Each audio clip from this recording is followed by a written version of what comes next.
তো সকলকে স্বাগত জানাচ্ছি নতুন একটা ভিডিওতে, যেখানে আরো একটা নতুন এবিটিএ টেস্ট পেপার সলিউশন করব।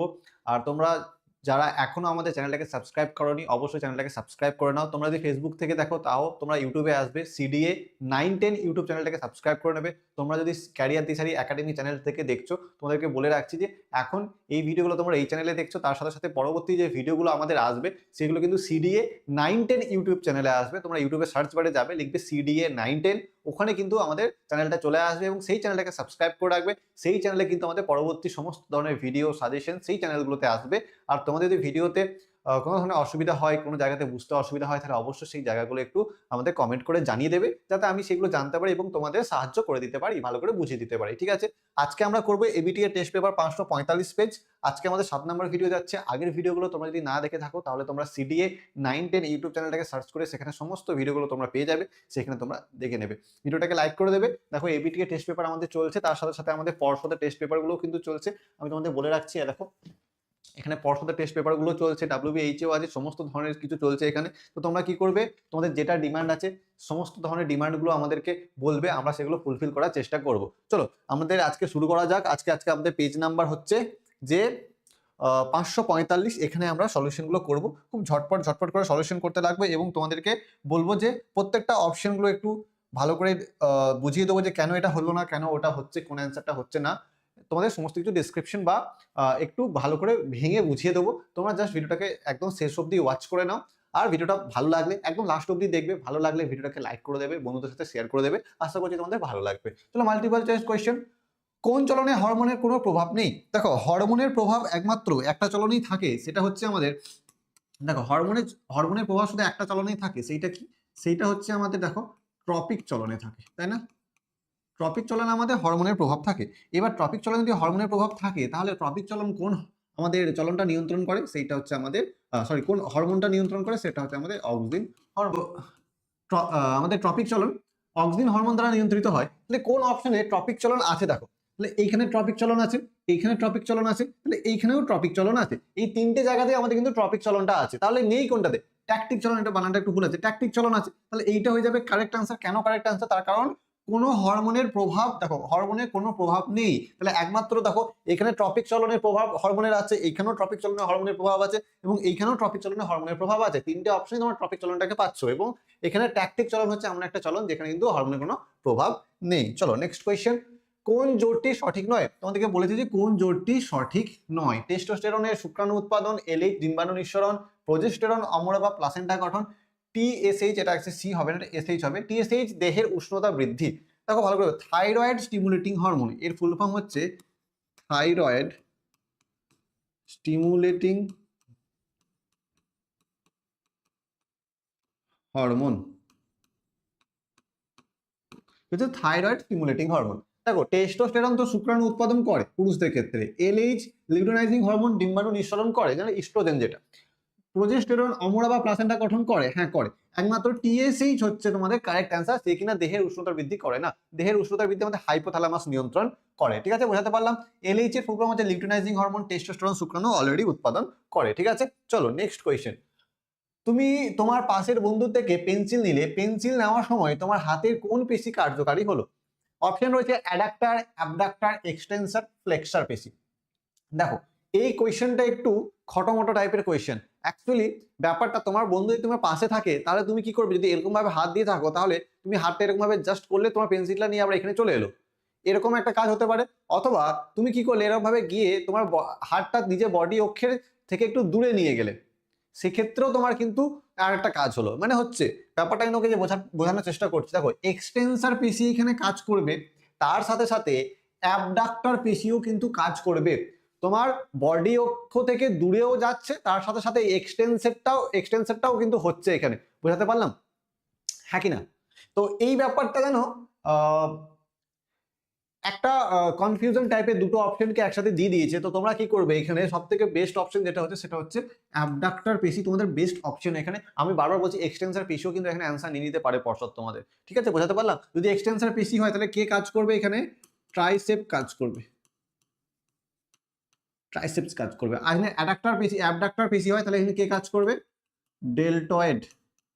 মানে এক্সাম্পল দিলাম, এখানে ডেলটয়েড হচ্ছে একটা অ্যাবডাক্টর পেশির এক্সাম্পল, উদাহরণ, ঠিক আছে, বোঝাতে পারলাম। তো তোমরা এখানে অ্যাবডাক্টর অ্যান্সার করে আসবে, ঠিক আছে। এখানে এক্সটেন্সারও অ্যান্সার নিয়ে নিতে পারে, অ্যাকচুয়ালি দুটো অপশন তোমরা একসাথে পাবে না, জানি না কেন দিয়ে দিচ্ছে তোমাদের।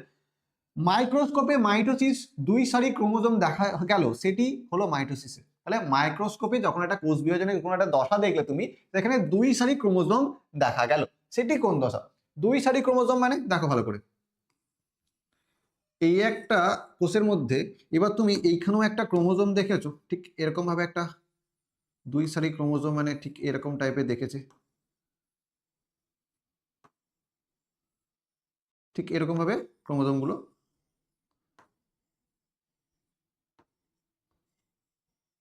এরকম টাইপের ক্রোমোজোম গুলো কিন্তু দেখেছে, ঠিক আছে। একটা লাইন বরাবর নয়, একটা লাইন বরাবর হলে সেটা মেটাফেজ প্লেট হবে, সেটা মেটাফেজ দশা হবে। কিন্তু এইরকম দশাটা কখন দেখা যায়? 2 সারি ক্রোমোজোমটা কখন দেখা যায়? 2 সারি ক্রোমোজোমটা দেখা যায় কখন? অ্যানাফেজ দশায়, ঠিক আছে। কখন দেখা যায়? অ্যানাফেজ দশা। তাহলে এটা হয়ে যাবে তোমাদের কারেক্ট অ্যান্সার, ঠিক আছে। যখন তাদের মেরুবর্তী গমন দেখা যায়, তখন সেটাকে আমাদের যখন মাইক্রোস্কোপে দেখবো, তখন দেখা যাবে যে 2 সারি ক্রোমোজোম সেখানে দেখা যাচ্ছে। ক্লিয়ার? ওকে। এবং এইগুলো হচ্ছে বেমতন্তু, এগুলো হচ্ছে বেমতন্তু, আর এইগুলো হচ্ছে ইন্টারজোনাল বেমতন্তু। আমি আর লিখলাম না, তোমাদের অতটা ইম্পর্টেন্ট নয়, বা আমি লিখিয়ে দিচ্ছি, অ্যাকচুয়ালি কোয়েশ্চেনে নেই। এটা কেন বললাম বলো তো ইন্টারজোনাল বেমতন্তু? তার কারণ এই ইন্টারজোনাল বেমতন্তুটা কিন্তু তোমাদের একমাত্র অ্যানাফেজ দশাতেই দেখা যায়, আর কোনো দশাতে কিন্তু দেখা যায় না। ক্লিয়ার? ওকে, চলো নেক্সট। মানুষের জননকোষে অটোজোম ও অ্যালোজোমের সংখ্যা হলো। মানুষের জননকোষ, আচ্ছা, মানুষের জননকোষ মানে হচ্ছে হ্যাপ্লয়েড। মানুষের জননকোষ মানে হচ্ছে হ্যাপ্লয়েড, তাই না? আচ্ছা, হ্যাপ্লয়েড মানে হচ্ছে n সংখ্যক ক্রোমোজোম থাকবে। তো আমাদের দেহকোষে কত সংখ্যক ক্রোমোজোম থাকে? 46টা। আমাদের যে দেহকোষ, সেখানে কত সংখ্যক ক্রোমোজোম থাকে? ডিপ্লয়েড মানে হচ্ছে 2n। তাহলে আমাদের দেহকোষে কতগুলো ক্রোমোজোম থাকে? 46টা। 46টা মানে হচ্ছে এখানে আমাদের 2n। এবার এই যদি আমাদের জননকোষ হয়, তাহলে মিওসিস হবে সেখানে। মিওসিস হলে ক্রোমোজোম সংখ্যা হাফ হয়ে যাবে। তো 46 কে তুমি 2 দিয়ে ভাগ করো, তাহলে কি হয়ে যাবে? 23টা ক্রোমোজোম সংখ্যা হয়ে যাবে। এবার এই 23টা কেমন কন্ডিশন? 23টা হচ্ছে আমাদের হ্যাপ্লয়েড কন্ডিশন, 23টা হচ্ছে n। এবার এই 23টার মধ্যে 22টা হচ্ছে অটোজোম। 23টার মধ্যে 22টা হচ্ছে আমাদের অটোজোম, এবং একটা হচ্ছে সেক্স ক্রোমোজোম। একটা হচ্ছে সেক্স ক্রোমোজোম, ঠিক আছে। সেটা এক্স হতে পারে, অথবা 22A প্লাস ওয়াই হতে পারে, ঠিক আছে। বোঝাতে পারলাম? তার মানে 22টা অটোজোম আর একটা সেক্স ক্রোমোজোম, তারপর আবার 22টা অটোজোম আর একটা সেক্স ক্রোমোজোম। বোঝাতে পারলাম? তাহলে আমাদের যে জননকোষ রয়েছে, তার মধ্যে ক্রোমোজোমের অ্যালোজোম আর অটোজোমের সংখ্যা হলো 22 আর 1, ঠিক আছে। তাহলে টোটাল এর মধ্যে যে 46টা রয়েছে, এর মধ্যে আছে 44টা অটোজোম প্লাস এক্স ওয়াই, অথবা 44টা autosome plus X X. Sorry, বোঝাতে পারলাম আমি? এটা হবে আমাদের পুরুষ, এটা হয়ে যাবে মহিলা, ঠিক আছে। বোঝাতে পেরেছি আমি? এটা তোমাদের একদম কনসেপ্ট ক্লিয়ার হয়ে গেল। চলো, প্রজাতির বিশুদ্ধতা বজায় থাকে না যে প্রকার জননে। বিশুদ্ধতা বজায় থাকে না, প্রজাতির বিশুদ্ধতা বজায় থাকে না, তার মানে সেখানে সংকরায়ন ঘটবে, সেখানে ক্রসিং ওভার ঘটবে। তাহলে একমাত্র সেইটা হয়ে যাবে যৌন জনন, যেখানে দুটো গ্যামেটের মিলন হয়, তাই না? এখানে গ্যামেটের মিলন হয়, গ্যামেটের মিলন ঘটে। যদি গ্যামিটের মিলন ঘটে, তাহলে কি হবে? তাহলে সেখানে প্রজাতির যে বিশুদ্ধতা, অপত্যটা তৈরি হবে, সেখানে সেই অপত্যটার কোনো বিশুদ্ধতা বজায় থাকবে না, ঠিক আছে। বোঝাতে পারলাম? এইবার অযৌন জননে বিশুদ্ধতা বজায় থাকে, অঙ্গ জননে বিশুদ্ধতা বজায় থাকে, মাইক্রো প্রপাগেশনে তো আরো থাকে, ঠিক আছে। এটা সব থেকে কারেক্ট অ্যান্সার হয়ে গেল, মানে একদম কারেক্ট অ্যান্সার হয়ে যাবে যৌন জনন। চলো, একটি সংকর দীর্ঘ মোটর গাছের সঙ্গে একটি বিশুদ্ধ খর্ব মোটর গাছে পরাগ মিলনের যে বীজ পাওয়া যাবে, তার থেকে উৎপন্ন মোটর গাছগুলি হবে। তাহলে একটি সংকর দীর্ঘ মোটর গাছের সঙ্গে একটি সংকর দীর্ঘ মোটর গাছের সাথে, আমি এখানেই করছি দেখো, সংকর দীর্ঘ মানে এটা হচ্ছে সংকর দীর্ঘ, তাই না? যদি বলতো যে বিশুদ্ধ লম্বা, তখন এইটা হতো। যদি বিশুদ্ধ লম্বা বলতো, তখন এইটা হতো, ঠিক। তা যদি বলছে সংকর দীর্ঘ মানে এইটা, তার সাথে খর্বকার মানে এইটা দিয়ে পরাগ মিলনে যে বীজ পাওয়া যাবে, তা থেকে উৎপন্ন মোটর গাছগুলি হবে। তাহলে আমরা কি করব? এটা আর আমি ক্রস করব, এই টি এর সাথে একবার এই স্মল টিটা মেশাবো, এই ক্যাপিটাল টিটার সাথে একদম স্মল টিটা আবার মেশাবো, আবার কি করব? এই স্মল টিটার সাথে এই স্মল টিটা, আর এটার সাথে আবার এইটা। তা তোমরা দেখতে পাচ্ছ এখানে একটা সংকর লম্বা, এখানে একটা সংকর লম্বা, এখানে দুটোই বেঁটে। তাহলে 50% লম্বা আর 50% বেঁটে, মানে দুটো লম্বা দুটো বেঁটে। কোনটা সংকর না সংকর আমাদের দেখা দরকার নেই, এটা এই দুটো লম্বা আর এই দুটো হচ্ছে আমাদের বেঁটে, ঠিক আছে। তাহলে এখানে আমরা কি করব? 50% দীর্ঘ, 50% খর্ব, এটা হয়ে যাবে তোমাদের কারেক্ট অ্যান্সার। বাদ বাকি দেখো, সকলের দীর্ঘ তো হবে না, সকলেই খর্ব হয়নি। 75% দীর্ঘ তো নয়, কারণ দুটো দীর্ঘ উৎপন্ন দুটো লম্বা উৎপন্ন হয়েছে, মানে চারটের মধ্যে দুটো লম্বা মানে 50%, আর দুটো বেটে মানে হচ্ছে আরো 50%। ঠিক আছে, বোঝাতে পেরেছি? চলো এবার হচ্ছে ক্যাপিটাল বি স্মল আর জিনোটাইপ যুক্ত গিনিপিগ থেকে কত ধরনের গ্যামিট উৎপন্ন হয়? আচ্ছা, এইখানে ভালো করে বোঝো যে গ্যামিট এই যে আছে আমাদের ক্যাপিটাল বি স্মল আর থেকে কত ধরনের গ্যামিট উৎপন্ন হবে। একটা জিনুইন যে ফর্মুলা আছে 2 to the power n, 2 to the power n মানে n মানে হচ্ছে নাম্বার অফ হেট্রোজাইগাস। এখানে কোনটা হেট্রোজাইগাস বলো তো? এখানে দুটোকে যদি তুমি ভাঙো এখানে, তাহলে একটা পাবে ক্যাপিটাল বি আর একটা পাবে স্মল আর। তো এই তো হচ্ছে আমাদের সমসংকর, এ তো হচ্ছে আমাদের হোমোজাইগাস, আর এইটা হচ্ছে আমাদের হেট্রোজাইগাস। তাহলে এখানে একটা হেট্রোজাইগাস আর একটা হোমোজাইগাস, তাহলে একমাত্র আমাদের কি হলো রে? ঠিক আছে চলো, তাহলে এখানে দেখো, এইখানে বাদ দাও, কিছুটা গ্লিচ হয়েছিল। তো এখানে এইটা হচ্ছে আমাদের হেট্রোজাইগাস আর এইটা হচ্ছে আমাদের হোমোজাইগাস, তাই না? তাহলে কটা হেট্রোজাইগাস রয়েছে এর মধ্যে? একটা হেট্রোজাইগাস রয়েছে, তার 2 টু দি পাওয়ার n, তাহলে n ইজিক্যাল টু এখানে 1 বসাবে, তাহলে 2 to the power 1 equal to হয়ে যাবে কি? ইজিক্যাল টু হয়ে যাবে 2, তাই না? তাহলে এখানে কত ধরনের গ্যামিট উৎপন্ন হবে? 2 প্রকার গ্যামিট উৎপন্ন হবে। আর একটা উপায় আছে, সেটা হচ্ছে এই ক্যাপিটাল বিটার সাথে একবার এই স্মল আরটার গুণ করো, তাহলে কি হবে? ক্যাপিটাল বি আর এই ক্যাপিটাল বিটার সাথে একবার এর গুণ করো, তাহলে একই অপশন আসবে। আর দেখো এই স্মল বিটার সাথে একবার ছোট আর এর গুণ করো, দেখো স্মল বি স্মল আর, এই দু ধরনের গ্যামিট উৎপন্ন হবে। তো এটাও তোমরা করতে পারো, অথবা এই যে আমি ফর্মুলা বললাম, যদি তোমাদেরকে বলতো এরকম, যদি তোমাকে বলতো যে এরকম, তাহলে তোমরা কি করতে? দেখো এইখানে একটা হেট্রোজাইগাস রয়েছে, এখানে একটা হেট্রোজাইগাস রয়েছে, তাহলে 2 টু দি পাওয়ার 2 করতে, মানে 4 ধরনের গ্যামিট উৎপন্ন হতো। ঠিক আছে, বোঝাতে পারলাম? যদি তোমাদের বলতো যে capital A, capital B, capital C, small C, তাহলে এখানে কি হতো? এখানে দেখো ভালো করে বুঝে নাও, এখানে দেখো একটা হেট্রোজাইগাস, দুটো হেট্রোজাইগাস, তিনটে হেট্রোজাইগাস, তার মানে হচ্ছে 2 টু দি পাওয়ার 3, যেটা অ্যান্সার হতো সেট। বোঝাতে পারলাম আমি? কি অ্যান্সার হতো? 8 হতো অ্যান্সার। ঠিক আছে, চলো নেক্সট। পিতা ও মাতা উভয় থ্যালাসেমিয়ার বাহক হলে ওই দম্পতি যে সন্তান জন্মগ্রহণ করবে তার ক্ষেত্রে থ্যালাসেমিয়ার আক্রান্ত হওয়ার সম্ভাবনা কত? পিতা ও মাতা উভয় থ্যালাসেমিয়ার বাহক, এই কোশ্চেনটা আমরা অনেকবার পেয়েছি যে পিতা ও মাতা উভয় কিন্তু থ্যালাসেমিয়ার বাহক, তাহলে এটা যদি তুমি ক্রস করো, তাহলে একটা এরকম পাবে, এটা আবার ক্রস করলে একটা এরকম পাবে, এইটার সাথে এইটা ক্রস করলে কি পাচ্ছ? এরকম পাচ্ছ, আর এইটার সাথে এইটা ক্রস করলে তুমি এরকম পাচ্ছ। তাহলে একমাত্র এইটা হয়ে যাবে আক্রান্ত, একমাত্র এইটা হয়ে যাবে তোমাদের আক্রান্ত। ঠিক আছে, তাহলে দেখো 25%, এই চারটের মধ্যে একটা আক্রান্ত মানে হয়ে যাচ্ছে তোমাদের 25%। এই কোয়েশ্চেনটা আমরা কতবার পেলাম, তাই না? তো এই কোয়েশ্চেনটা ভালো করে প্র্যাকটিস করে রাখবে, আমরা বারবার টেস্ট পেপারে পাচ্ছি, তোমাদের মাধ্যমিকে আসার চান্সেস কিন্তু খুবই বেশি, হাই চান্সেস এই কোয়েশ্চেনটা আসার। ঠিক আছে, চলো নেক্সট।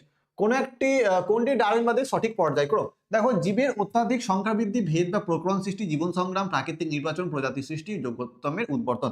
একটা জিনিস ভালো করে বোঝো, এখানে এই যে প্রজাতির সৃষ্টি মানে 5 নাম্বার, এই 5 নাম্বারটা সব থেকে লাস্টে হয়, প্রজাতির সৃষ্টি তো সব থেকে লাস্টে হবে, তাই না? ওই যে প্রাকৃতিক নির্বাচন হবে, ভেদ প্রকরণ, ওইগুলো সব থেকে লাস্টে হবে প্রজাতির সৃষ্টি। তাহলে 5 কোথায় আছে? এখানে একটা আছে, এখানে একটা আছে, মানে বাদ বাকি অপশন দুটো কেটে দাও। ঠিক, এবার দেখো সবগুলো 1 দিয়ে শুরু হচ্ছে, মানে জীবের অত্যাধিক সংখ্যা বৃদ্ধি, এটা প্রথমে আসবে। তারপরে কি আসবে? তারপরে দেখো দুটোতেই 3 আছে, তার মানে দুটোতেই জীবন সংগ্রাম আসছে। তারপরে দেখো ভেদ বা প্রকরণ, এইটা হয়ে যাবে কারেক্ট অ্যান্সার বি। তার মানে প্রথমে জীবের অত্যাধিক সংখ্যা বৃদ্ধি হবে, তারপর নিজেদের মধ্যে জীবন সংগ্রাম হবে, এবং তাদের মধ্যে প্রকরণ সৃষ্টি হবে। প্রকরণ সৃষ্টি হওয়ার পরে তাদের মধ্যে যাদের অনুকূল প্রকরণ সৃষ্টি হবে, তারা জীবন সংগ্রামে জয়ী হয়ে প্রাকৃতিক নির্বাচিত হবে। ঠিক আছে, প্রকৃতি তাদেরকে নির্বাচন করবে। তাহলে এটা হয়ে যাবে কারেক্ট অ্যান্সার। 1 এর পর 3, তারপরে 2, তারপর 6, তারপরে 4। ঠিক আছে, বোঝাতে পারলাম? ট্রিকটা বোঝাতে পারলাম? তোমরা যদি আমার রেগুলার ক্লাস করে থাকো, তাহলে এই ট্রিকগুলো কিন্তু আমি খুব সহজ উপায়ে বলে দিই যে এই কোশ্চেনগুলো কিভাবে সলভ করতে হবে, তাই না? প্রদত্ত কোনটি সমসমস্ত অঙ্গের বৈশিষ্ট্য? সমসমস্ত অঙ্গ মানে হচ্ছে তাদের গঠন একই কিন্তু কাজ আলাদা, তাদের গঠন এবং উৎপত্তি একই কিন্তু তাদের কাজ অনেকটাই আলাদা। উৎপত্তিগতভাবে ভিন্ন, গঠনগত দিন থেকে সম্পূর্ণ আলাদা, কাজ আলাদা কিন্তু উৎপত্তিগতভাবে এক, অভিসারী বিবর্তনকে নির্দেশ করে। দেখো, সমসমস্ত অঙ্গ অভিসারী বিবর্তনকে নির্দেশ করে না, এটা করে অপসারী। কাকে করে? অপসারী বিবর্তন, তাই না? মানে এক জায়গা থেকে ছড়িয়ে যাচ্ছে, তাহলে এইটা হয়ে যাবে কাজ আলাদা কিন্তু উৎপত্তিগতভাবে এক, কাজ আলাদা কিন্তু তাদের উৎপত্তি এবং গঠনগতভাবে এক। উটের দেহ থেকে জল বাষ্পীভবন রোধের একটি উপায় হলো। তাহলে উটের হচ্ছে মরু অভিযোজন, তাদের শরীরে বেশি পরিমাণ জলটাকে ধরে রাখার জন্য তাদের অনেক ধরনের অভিযোজন দেখা যায়, যেমন তাদের আরবিসি বেশি পরিমাণ জল নিজের মধ্যে ধরে রাখতে পারে, তাদের আরবিসি হচ্ছে ডিম্বাকার নিউক্লিয়াস যুক্ত, এবং কি তাদের শরীরে ধর্মগ্রন্থির সংখ্যা কম, তাদের মল এবং মূত্রে জলের পুনঃশোষণ ঘটে যায় এবং তার মধ্যে জলের পরিমাণও কম থাকে, তাই না? তাহলে এতগুলো জিনিস, তাদের যে কুঁজ থাকে তার মধ্যে কি আছে, হাম্পের মধ্যে কি আছে, ফ্যাট আছে, জল নেই, এবং সেই ফ্যাট জারণ হওয়ার পর জল তৈরি হয়। 100 গ্রাম ফ্যাট জারণ হয়ে 110 গ্রাম জল তৈরি করে যখন তাদের বডি নিড হয়, যখন তাদের দরকার হয়। তাহলে কি হবে এখানে, যে এখানে চামড়ায় যে ধর্মগ্রন্থি আছে তার সংখ্যা কম। মূত্রত্যাগ না করা, এটা না, মূত্রত্যাগ করে কিন্তু খুব কম পরিমাণের মধ্যে জলের পরিমাণ থাকে, চোখে বলো এটা তো হবে না, এই চাপটা প্যাড থাকে, এটাও কিন্তু তোমাদের নয়। এটা অ্যান্সার হয়ে যাবে যে চামড়ায় ধর্মগ্রন্থির সংখ্যা কম, তাদের শরীরে কিন্তু যে চামড়া রয়েছে তার মধ্যে ধর্মগ্রন্থির সংখ্যা অনেকটাই কম। চলো নেক্সট কোয়েশ্চেন। নদীর জলের বিওডি বেশি হলে যা নির্দেশিত হয় তা হল। নদীর জলের বিওডি মানে হচ্ছে বায়োলজিক্যাল, আচ্ছা আমি এখানে লিখছি, এখানে লিখে দিচ্ছি, biological oxygen demand. Biological oxygen demand ভালো করে বোঝো। এক গ্লাস জল নিয়েছো, তার মধ্যে বায়োলজিক্যাল অক্সিজেন ডিমান্ডের মাত্রা অনেকটা বেশি। তার মানে কি, তার মধ্যে ওই জলটার মধ্যে অক্সিজেন দরকার, কম অক্সিজেন আছে এবং বেশি পরিমাণ অক্সিজেনের ডিমান্ড মানে কি, তোমার দরকার। তাহলে এক গ্লাস জলের মধ্যে যদি বিওডি বেশি হয়, তার মানে তার মধ্যে অক্সিজেন কম আছে, আরো অক্সিজেন লাগবে। এবার আর একটা গ্লাস জল নিচ্ছ, তার মধ্যে বিওডির পরিমাণ খুবই কম, মানে ডিমান্ডটা কম। ডিমান্ড কম হলে কি হবে, যে তার মধ্যে অক্সিজেন অনেক বেশি আছে আর অক্সিজেন বেশি পরিমাণ লাগবে না। তো কোনো জলাশয়ের বা কোনো একটা পুকুরের অক্সিজেনের ডিমান্ড বা বিওডি যদি খুব বেশি হয়, তাহলে কি হবে, বিওডি বেশি হলে সেই জলটার মধ্যে অক্সিজেনের সংখ্যা খুবই কম। আর যদি বিওডি কম হয়, তাহলে সেই জলের মধ্যে অক্সিজেনের সংখ্যা অনেক বেশি আছে এবং কি সেই জলটা পানযোগ্য বা সেই জলটা অনেক ভালো। ঠিক আছে, বুঝতে পারলাম। তাহলে নদীর জলের বিওডি বেশি হলে নির্দেশিত হয়, তাহলে অত্যন্ত দূষিত। বিওডি বেশি মানে সেই জলটা দূষিত, সেই জলে অক্সিজেনের পরিমাণ খুবই কম। ঠিক আছে, বোঝাতে পারলাম। ঠিক আছে, আর একটা সিওডি হয়, কেমিক্যাল অক্সিজেন ডিমান্ড, ওটাও হয়। সর্পগন্ধা গাছের বিপন্নতা। সর্পগন্ধা গাছ থেকে কি পাওয়া যায়, সর্পগন্ধা গাছ থেকে রেজার পিন পাওয়া যায়। কি পাওয়া যায়, রেজার পিন পাওয়া যায়। এর বিপন্নতার কারণ হচ্ছে অতি ব্যবহার, ঠিক আছে। লাল চন্দন, পুষ্পা, ঝুঁকেগা নেই, তোমরা দেখেছো। এই লাল চন্দনও যেমন কি হচ্ছে, যে অতি ব্যবহারের ফলে এখন আর খুবই কম সংখ্যক গাছ বেঁচে আছে এবং সাউথে পাওয়া যায়। ঠিক আছে, লাল চন্দন খুব দামি। সেরকম সর্পগন্ধাও কিন্তু অতি ব্যবহারের ফলে কিন্তু এখন পাওয়াই যায় না, বা এই গাছগুলো অনেকটা লুপ্ত দিকে চলে গেছে। ঠিক আছে, বুঝতে পারলাম। তো লাল চন্দন তোমাদের এই ক্যাটাগরির মধ্যে আসে, তার সাথে সর্পগন্ধাও কিন্তু এই ক্যাটাগরির মধ্যে আসে। ঠিক আছে, বিশ্ব উষ্ণায়ন ও জলবায়ুর পরিবর্তনের জন্য কে লুপ্ত হয়েছিল, মেরু ভালুক। ঠিক আছে, মানে কারা বিপন্ন হচ্ছে, মেরু ভালুক। ঠিক আছে, বহিরাগত প্রজাতির অনুপ্রবেশ কি হচ্ছে, বহিরাগত প্রজাতি কারা, যেমন তোমরা লিখবে পার্থেনিয়াম বা ল্যান্টেনা, বা তোমাদের ওই যে মৌরলা মাছগুলো, ওই ল্যান্টেনা মাছগুলোর জন্য কি হয়েছে, এখন বিপন্ন হয়ে গেছে, মানে তাদের সংখ্যা অনেক কমে গেছে। ঠিক আছে, বুঝতে পারলাম। তো এখানে বহিরাগত মৌরলা মাছ বলতে পারো তোমরা, বা দেশীয় যে মাছগুলো রয়েছে তারা। ঠিক আছে, দূষণের ক্ষেত্রে তো সবাই হচ্ছে। ঠিক আছে, চলো। একটি নাইট্রোজেন ঘটিত স্বাধীনজীবী ব্যাকটেরিয়া হলো। নাইট্রোজেন স্থিতিকারী স্বাধীনজীবী ব্যাকটেরিয়াকে দেখো, স্বাধীনজীবী ব্যাকটেরিয়া একমাত্র হচ্ছে এখানে ক্লস্ট্রিডিয়াম। স্বাধীনজীবী ব্যাকটেরিয়া হচ্ছে ক্লস্ট্রিডিয়াম। দেখো, রাইজোবিয়াম হচ্ছে মিথোজীবী। ঠিক আছে, এখানে যে সিউডোমোনাস রয়েছে, সিউডোমোনাস হচ্ছে ডিনাইট্রিফাইং ব্যাকটেরিয়া। Denitrifying bacteria. আর নাইট্রোব্যাক্টার হচ্ছে নাইট্রিফাইং ব্যাকটেরিয়া।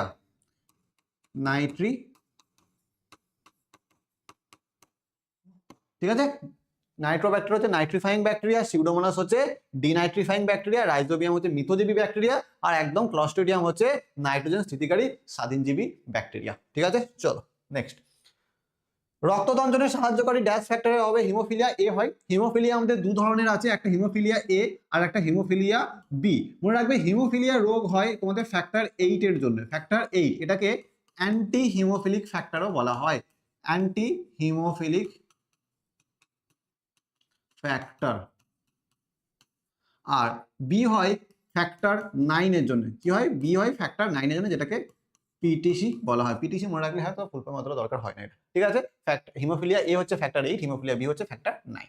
হেট্রোজাইগাস জীবে ড্যাশ বৈশিষ্ট্যটি সর্বদা অপ্রকাশিত থাকে। যদি তোমরা একটা হেট্রোজাইগাস জীব নাও, তাহলে এইটা হচ্ছে একটা হেট্রোজাইগাস। তাহলে এই ক্যাপিটাল টিটা হচ্ছে লম্বা আর স্মল টিটা হচ্ছে বেঁটে। তাহলে এই যে ক্যাপিটাল টি স্মল টি এর ফিনোটাইপ কি হবে? ফিনোটাইপ হবে লম্বা। তাহলে প্রকাশিত কোনটা হচ্ছে? প্রকটটা হচ্ছে। এই লম্বাটা হচ্ছে প্রকট, এই লম্বাটা হচ্ছে প্রকট, আর এটা হচ্ছে তোমাদের বেঁটে, এইটা হচ্ছে তোমাদের বেঁটে। তাহলে প্রকাশিত কে হচ্ছে? প্রকটটা হচ্ছে। তাহলে প্রচ্ছন্ন বৈশিষ্ট্য সর্বদা, প্রচ্ছন্ন বৈশিষ্ট্য সর্বদা অপ্রকাশিত অবস্থায় থাকে। মেরুদণ্ডী প্রাণীতে ভ্রূণের পরিস্ফুরণ ও বৃদ্ধির সময় কোষ বিভাজন ঘটে কি? তাহলে মেরুদণ্ডী প্রাণীতে বৃদ্ধি, পরিস্ফুরণ বা বিভাজন বা কোষীয় বিভাজন দশা সবগুলোই কিন্তু আমাদের, বা ক্ষয়ক্ষতি পূরণ, তোমার কোথাও কেটে গেছে সেই জায়গাটা আবার পূরণ হবে, সেটা সবসময় কিন্তু মাইটোসিস কোষ দ্বারা হবে। সবসময় কিন্তু মাইটোসিস কোষ বিভাজন ঘটবে। ঠিক আছে, ক্লিয়ার? স্থানীয় জীববৈচিত্র্যের ক্ষতি করে এমন একটি বহিরাগত প্রজাতির নাম হলো, দেখো এখানে তোমরা ল্যান্টানা মাছ লিখতে পারো অথবা পার্থেনিয়ামও লিখতে পারো। ঠিক আছে, এখানে পার্থেনিয়ামও তোমরা লিখতে পারো বা ল্যান্টানাও লিখতে পারো। ঠিক আছে, বানানগুলো একটু তোমরা ঠিক করে নেবে। আমি বারবার প্রথম ভিডিও থেকে বলে আসি যে বাংলা বানান আমার একটু হয় না, তো তোমরা একটু বাংলাটাকে দেখে নেবে। ঠিক আছে, চলো। স্নায়ু স্পন্দন একমুখী প্রবাহের জন্য ড্যাশকে শারীরবৃত্তীয় ভালভ বলে। আচ্ছা, ভালভ মানে কি বলতো? আমাদের হার্টের মধ্যে না 4খানা ভালভ আছে। হার্টের কথা বলছি, 4খানা ভালভ আছে। ওই ভালভগুলো একটা জিনিসের সাথে তুলনা করো। বাড়িতে দরজা দেখে তো, দরজাগুলো দেখবে এক মুখেই খোলে, দরজাগুলো দেখবে এক মুখেই খোলে। আবার কোনো কোনো দরজা দেখবে গ্রিল লাগানো আছে, গ্রিল, তো সেই দরজাগুলো দেখবে পুরোপুরি ঘুরে যায়, অনেকটা এদিকেও চলে আসে এদিকেও চলে আসে। বা তোমরা ব্যাপারটা ভালো করে বোঝো, আমাদের হাতটা তো এইদিকেই তোমরা মুড়তে পারবে, তুমি এইদিকে এরকম ভাবে মুড়তে পারবে? পারবে না তো। তাহলে ওই যেগুলো একমুখী প্রবাহ করে, আমাদের হার্টের মধ্যে যে রক্তটা প্রবাহ হয়, একবার প্রবাহিত হয়ে যাওয়ার পরে সেই ভালভটা ক্লোজ হয়ে যায়, তারপর সেইটা কিন্তু আবার রিটার্ন যেতে পারে না। একবার চলে গেল, তারপর তুমি আর রিটার্ন যেতে পারবে না। ঠিক আছে, তো এই হচ্ছে আমাদের ভালভের কাজ, তোমরা ভালো করে বুঝবে। তোমরা আমি আর বললাম না, পরবর্তীকালে যখন সময় থাকবে তখন অনেক গল্প করবো তোমাদের সাথে, এখন পড়ে নাও।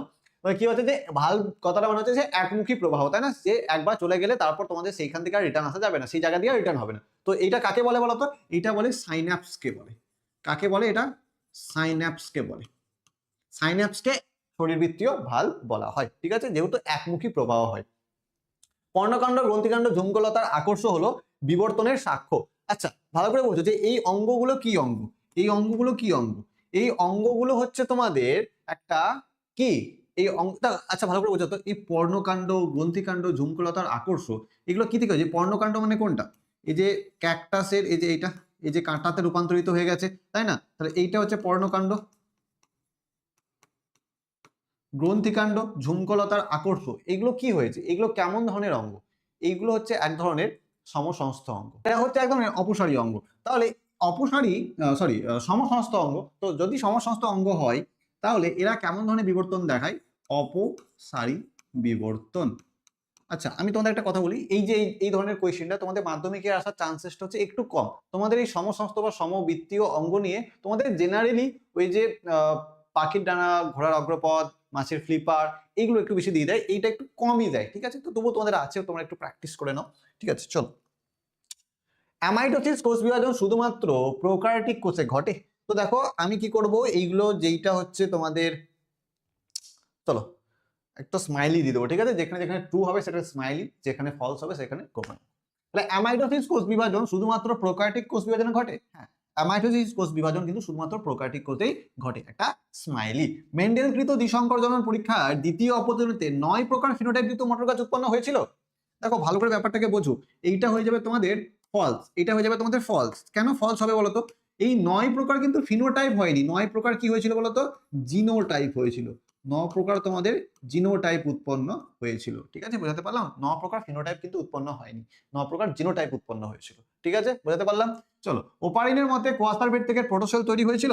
হ্যাঁ, ওপারিনের মতে কিন্তু কোয়াসার ভেট থেকে প্রোটোসেল তৈরি হয়েছিল। তো এটা হয়ে গেল আমাদের কি, এটা হয়ে গেল আমাদের স্মাইলি। তাহলে এগুলো হয়ে যাচ্ছে তোমাদের, এটা যাচ্ছে ট্রু, এটা হয়ে যাচ্ছে ফলস, আর এটা হয়ে যাচ্ছে ট্রু। চলো নেক্সট।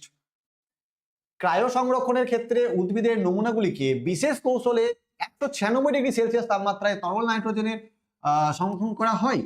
তাহলে এইটা হয়ে যাচ্ছে, দেখো 196 নয়, -196 যদি দেওয়া থাকতো তাহলে তোমরা এটা কারেক্ট করতে, তার মানে এটা হয়ে গেল ফলস, তার মানে এটা হয়ে গেল ফলস। ঠিক আছে, স্নায়ু কোষের নিউরোলেমা স্থানে স্থানে বিচ্ছিন্ন হয়ে রানভিয়ারে পর্ব গঠন করে। তাহলে অবশ্যই তাই। দেখো ব্যাপারটাকে ভালো করে বোঝো, যদি একটা স্নায়ু স্পন্দন এরকম ভাবে আমি আঁকার চেষ্টা করি এখানে, একটা ধরো স্নায়ু কোষ, তাহলে এইখানে স্থানে স্থানে তোমরা দেখবে যে এখানে একটা মাইলিন শীথ আছে এবং এই মাইলিন শীথগুলো স্থানে স্থানে বিচ্ছিন্ন হয়ে এখানে কি তৈরি করেছে, র্যানভিয়ারের পর্ব। ঠিক আছে, বোঝাতে পারলাম? তাহলে এটা হয়ে যাবে তোমাদের ট্রু, এটা হয়ে যাবে তোমাদের ট্রু। ঠিক আছে, স্থানে স্থানে বিচ্ছিন্ন হয়ে তোমাদের কিন্তু র্যানভিয়ারের পর্বই গঠন করেছে। সুন্দরী গাছের লবণ, এটা সহনের জন্য হবে, এটা সহনের জন্য হবে। সহনের জন্য শ্বাসমূলের উপস্থিতির ঘটেছে। শ্বাসমূল কি, এই যে সুন্দরী গাছ হয়, যে মূলগুলো হয় তার, তাহলে এই মূলগুলো কিছুক্ষণ পরে গিয়ে কিন্তু এরকম ভাবে উঠে গেছে, এগুলোকে নিউমেটোফোর্স বলা হয়। এগুলোকে নিউমেটোফোর্স বা এগুলোকে শ্বাসমূল বলা হয়। এগুলোকে কি বলা হবে? শ্বাসমূল। তাহলে এই শ্বাসমূলগুলো কিসের জন্য তৈরি হয়েছে? অ্যাকচুয়ালি মাটির মধ্যে প্রচুর পরিমাণে লবণাক্ত জল থাকে এবং সেই লবণ সুন্দরী গাছের জন্য ক্ষতিকর বা ক্ষতিকারক জিনিস তৈরি করে বা ক্ষতিকর তার জন্য। তো সেই লবণটার জন্য তারা শ্বাস নিতে পারে না বা গ্যাসিয়াস এক্সচেঞ্জ করতে পারে না, তার ফলে সেই নিউমেটোফোর্স গুলো একটু দূরে গিয়ে মাটির মধ্যে উঠে যায়, দিয়ে সেখান থেকে তাদের গ্যাসিয়াস এক্সচেঞ্জটা ঘটে। তো অবশ্যই এটা তোমাদের ট্রু হয়ে যাবে। ঠিক আছে, এছাড়াও এদের মধ্যে লবণ গ্রন্থি থাকে, ঠিক আছে। তাহলে এইটা হয়ে যাবে স্মাইলি, এটা হয়ে যাবে স্মাইলি, আর এইটা হয়ে যাবে গোমরামুখ। ঠিক আছে, চলো, যদি ভিডিওটা ভালো লেগে থাকে তাহলে অবশ্যই তোমরা কি করবে, একটা লাভ রিয়াক্ট দিয়ে দেবে, মানে একটা লাইক করে দেবে। ঠিক আছে, চলো নেক্সট কোয়েশ্চনে যাওয়া যাক। আমাদের স্তম্ভ মিলন করতে হবে। দেখো সালকাস কি? সালকাস হচ্ছে আমাদের গুরু মস্তিষ্কের বাইরের খাঁজ, 2.13। তাহলে এটা হয়ে যাবে 2.13। যদি এখানে জাইরাস বলতো তাহলে এটা হয়ে যেত খাঁজ না, এখানে ভাঁজ হয়ে যেত। সালকাসকে খাঁজ বলা হয়, জাইরাসকে ভাঁজ বলা হয়। তোমরা গুরু মস্তিষ্কের ছবি দেখো না, এরকম ভাবে খাঁজ কাটা থাকে, এদিকেও খাঁজ কাটা থাকে। তাই যে খাঁজগুলো হয় সেগুলোকে সালকাস বলা হয়, যে ভাঁজগুলো হয় সেগুলোকে জাইরাস বলা হয়। ঠিক আছে, চিন্তা করো না, এই কোয়েশ্চেনটা তোমাদের মাধ্যমিকে কোনোবার আসেনি, এবারেও আসার চান্সেস খুবই কম। ডিঅক্সিরাইবোজ শর্করা মানে হচ্ছে যে এরকম একটা স্ট্রাকচার থাকে, মানে পেন্টোজ সুগার হয়, মানে 5 কার্বন যুক্ত হয়, তার মানে এটা হয়ে যাবে 2.14। ঠিক এরকম দেখতে হয় না, এটা 5 কার্বন যুক্ত বা পেন্টোজ সুগার বলা হয়। ডিঅক্সিরাইবোজ আর একটা রাইবোজ, ডিঅক্সিরাইবোজ ডিএনএ তে থাকে, রাইবোজ সুগার আরএনএ তে থাকে। আচ্ছা, পেনিসিলিয়াম মানে কি? দেখো, যে রেণু উৎপাদন করে কনিডিয়ামের মাধ্যমে, কার মাধ্যমে? কনিডিয়ামের মাধ্যমে, তার মানে হয়ে যাবে 2.15। তারপর যে আদার শল্কপত্র, যেটা নিষ্ক্রিয় অঙ্গ, তাহলে আদার শল্কপত্র নিষ্ক্রিয় অঙ্গ মানে 2.16। তারপর হচ্ছে ক্লোরিনযুক্ত কীটনাশক কি করে আমাদের? ক্লোরিনযুক্ত কীটনাশক ডিডিটি। ঠিক আছে, ডিডিটি হয়ে যাবে আমাদের ক্লোরিনযুক্ত কীটনাশক, আমাদের জৈব বিবর্তন করে বা অভঙ্গুর দূষক, যে আমাদের বায়োম্যাগনিফিকেশনে আমাদের জৈব বিবর্ধন করে, বায়োম্যাগনিফিকেশন করে। আচ্ছা, জিনের পরিবর্তন মানে হচ্ছে মিউটেশন, 2.18। চলো, বোঝাতে পারলাম এগুলো? যদি কোথাও বুঝতে অসুবিধা হয় তাহলে তোমরা কমেন্ট করে জানাবে, বা কোনো টপিক বুঝতে এটা কেন হলো সমস্ত কিছু আমি কিন্তু বলে দিলাম, বা যদি আরো ডিটেলস চাই তাহলে তোমরা কমেন্ট করে জানাবে। ঠিক আছে, চলো একটি শব্দে বা একটি বাক্যে উত্তর দাও, যে কোনো 6টি। আচ্ছা, নিউরোলেমা, মাইলিন সিড, ডেনড্রাইট, এক্সোলেমা কোনটি আলাদা? বিসদৃশ বেছে লিখতে হবে। দেখো, নিউরোলেমাও একজনে থাকে, মাইলিন সিডও একজনে থাকে, এক্সোলেমাও মাইলিন সিডে মানে একজনে থাকে। একমাত্র ডেনড্রাইট হচ্ছে সব থেকে আলাদা, কারণ সেটা আমাদের কোষ দেহের মধ্যে থাকে। বাদ বাকিগুলো হচ্ছে একজনের পার্ট, আর শুধু ডেনড্রাইটটা হচ্ছে আমাদের কোথায়? আমাদের কোষ দেহের পার্ট। ঠিক আছে, নিচের সম্পর্কযুক্ত একটি শব্দজোড় আছে, প্রথম শব্দজোড়টির সম্পর্ক বুঝে দ্বিতীয় শব্দটির শূন্যস্থানে উপযুক্ত শব্দ বসাও। জনন মাতৃকোষ 23। ঠিক আছে, এখানে কোথাও মিস্টেক হয়ে গেছে মনে হচ্ছে, এখানে কোথাও মিস্টেক আছে। আচ্ছা, আমি দেখে নিচ্ছি বইটাতে কি আছে। এখানে মেবি দুটো দেওয়া আছে, তো একটা আমাদের কত পেজ করাচ্ছি? 545, তাই না? অ্যাকচুয়ালি পিপিটি বানানোর সময় কিছু মিস্টেক হয়েছে। ঠিক আছে, কোনো ব্যাপার না, দেখে নিচ্ছি। 545 একটা দেওয়া আছে, একটা দেওয়া নেই। আচ্ছা, এখানে দেওয়া আছে যে কই এখানে দেওয়া আছে যে জনন, আচ্ছা, সরি, ঠিকই আছে। 46 হচ্ছে জনন মাতৃকোষ, আর 23 হচ্ছে কি? 46 হচ্ছে জনন মাতৃকোষ, আর 23 হচ্ছে গ্যামিট। ঠিক আছে, জনন কোষ, গ্যামিটও লিখতে পারো। ঠিক আছে, ঠিকই আছে। এই 46টা আমি লক্ষ্য করিনি। ঠিক আছে, চলো নেক্সট। সিওপিডির পুরো নাম কি? সিওপিডির পুরো নাম হচ্ছে ক্রনিক অবস্ট্রাকটিভ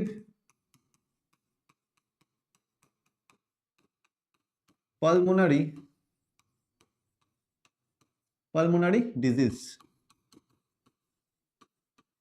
বুঝতে পারলাম? ক্রনিক অবস্ট্রাকটিভ পালমোনারি ডিজিজ কিসের হয়? এটা ফুসফুসের এক ধরনের রোগ। ঠিক আছে, ফুসফুসের এক ধরনের রোগ। ক্রনিক মানে হচ্ছে দীর্ঘস্থায়ী, যদি এখানে অ্যাকিউট লেখা থাকতো তাহলে সেটা কিন্তু স্বল্পস্থায়ী। ঠিক আছে, ডিজিজ দু ধরনের হয়, acute disease, chronic disease. Chronic disease হচ্ছে দীর্ঘস্থায়ী রোগ, আর অ্যাকিউট মানে হচ্ছে স্বল্পস্থায়ী রোগ। ঠিক আছে, চলো, জিজিরো দশায় অবস্থানকারী একটি প্রাণীকোষের নাম লেখো। জিজিরো দশা মানে G0 দশা মানে হচ্ছে কোসেন্ট স্টেজ, ঠিক আছে, একদম বিভাজন দশার পরে এম ফেজের পরে একটা দশা হয় সেটা G0, বা সেটাকে রেস্ট ফেজ বলা হয়। কি বলা হয়?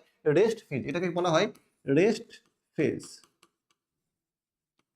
ঠিক আছে, রেস্ট ফেজে কোনো কোষ যদি চলে যায় সে আর বিভাজন করবে না। যদি কোনো প্রকার দরকার হয় তখন সে G0 দশা থেকে বেরিয়ে এসে আবার G1 দশাতে প্রবেশ করবে এবং তারপর আবার একটা সাইকেলটাকে কমপ্লিট করবে। ঠিক আছে, তাহলে G0 দশায় যারা অবস্থান করে তারা কিন্তু কোষ বিভাজন করে না। যেমন লিভার কোষ আছে আমাদের, সারা G0 দশায় অবস্থান করে, কিন্তু তোমাদের যখন দরকার হয় লিভার কেটে দিলে আবার গ্রো হয়ে যায়। ঠিক আছে, তাহলে এই আমাদের লিভার, ঠিক আছে, এবার ওই লিভার কোষগুলো G0 দশাতে অবস্থান করছে, যখন সেটাকে দরকার হচ্ছে তখন সে G0 দশা থেকে বেরিয়ে এসে আবার ডিভাইড করতে শুরু করছে। ঠিক আছে, তা তোমরা লিভার সেল লিখতে পারো, আর কি লিখতে পারো তোমাদের, আরবিসি লিখতে পারো, আর কি লিখতে পারো, নিউরন লিখতে পারো। এই তিনটে জিনিস তোমাদেরকে বলে দিলাম। ঠিক আছে, তাহলে তোমাদের যকৃতের কোষ, তার সাথে সাথে স্নায়ু কোষ লিখতে পারো। ঠিক আছে, স্নায়ু কোষ। ঠিক আছে, চলো নিচের 4টি বিষয়ের মধ্যে 3টি বিষয়ের অন্তর্গত সেই বিষয়টি খুঁজে বের করে এবং লেখো। কেমোজেনি, কোয়াসারবেট, হট ডাইলুট টিউব, ওপারিন ও হ্যালডেন। ঠিক আছে, এটা কার অন্তর্গত হবে? এটা কেমোজেনির অন্তর্গত হবে, কারণ এখানে ওপারিন বলেছিল হট ডাইলুট টিউব, আর সরি ওপারিন বলেছিল তোমাদের এই যে কোয়াসারবেট, আর হট ডাইলুট টিউব বলেছিল তোমাদের হ্যালডেন। ঠিক আছে, এটা তোমাদের জানা কথা, এগুলো নিয়ে তোমাদের আশা করছি কোনো কনফিউশন হওয়ার কোনো ব্যাপার নেই। ঠিক আছে, চলো তাহলে এটা অ্যান্সার হয়ে যাবে কেমোজেনি। ঠিক আছে, অ্যান্সার হয়ে যাবে কেমোজেনি। ঠিক আছে, চলো ক্যাকটাসের কোষে কি থাকার জন্য জল ধারণ ক্ষমতা বৃদ্ধি পায়? আচ্ছা, অ্যাকচুয়ালি ক্যাকটাসের কোষে ব্যাপারটা জানি না কেন লিখে, অ্যাকচুয়ালি ওই ক্যাকটাসের যে জিনিসগুলো হয় ওদের বাইরে যে একটা ক্যাকটাস হয়, তাহলে এদের বাইরে একটা কভার পাওয়া যায়। ঠিক আছে, মোমের আস্তরণে একটা কভার পাওয়া যায়, যেটাকে মিউসিলেজ কভার বলা হয়, যেটাকে মিউসিলেজ কভার বলা হয়। ঠিক আছে, একটা মোমের আস্তরণ থাকে, যাতে তাদের মধ্যে বাষ্পমোচন হারটা কমে যায়। অ্যাকচুয়ালি যারা জল পরাগী, জলের দ্বারা পরাগ মিলন করে, তাদের যে রেণুগুলো হয়, পরাগ রেণুগুলো হয়, তাদের রেণুগুলোর বাইরেও একটা কিন্তু মিউসিলেজ কভার থাকে, একটা মোমের মতো আস্তরণ থাকে। সেই আস্তরণটা তাদের জলে ভেজানো থেকে সাহায্য করে। এখানেও তাই, যে ক্যাকটাসের পাতার বাইরে মিউসিলেজ কভার থাকে, এবং সেই মিউসিলেজ কভারটা কি করে, অতিরিক্ত জল যাতে বাষ্পমোচন না হয়ে যায় সেটাতে সাহায্য করে। ঠিক আছে, জল সংরক্ষণে সাহায্য করে বা জল ধারণ ক্ষমতা বাড়ায়। বাঘ, একশৃঙ্গ গন্ডার, রেড পান্ডার বিপন্নতার একটি সাধারণ কারণ উল্লেখ করো। ঠিক আছে, তো সিম্পল জিনিস, চোরা শিকার লিখতে পারো তোমরা, তাছাড়া লিখতে পারো যে বাসস্থান ধ্বংস, এটাও তোমাদের লেখা যাবে। ঠিক আছে,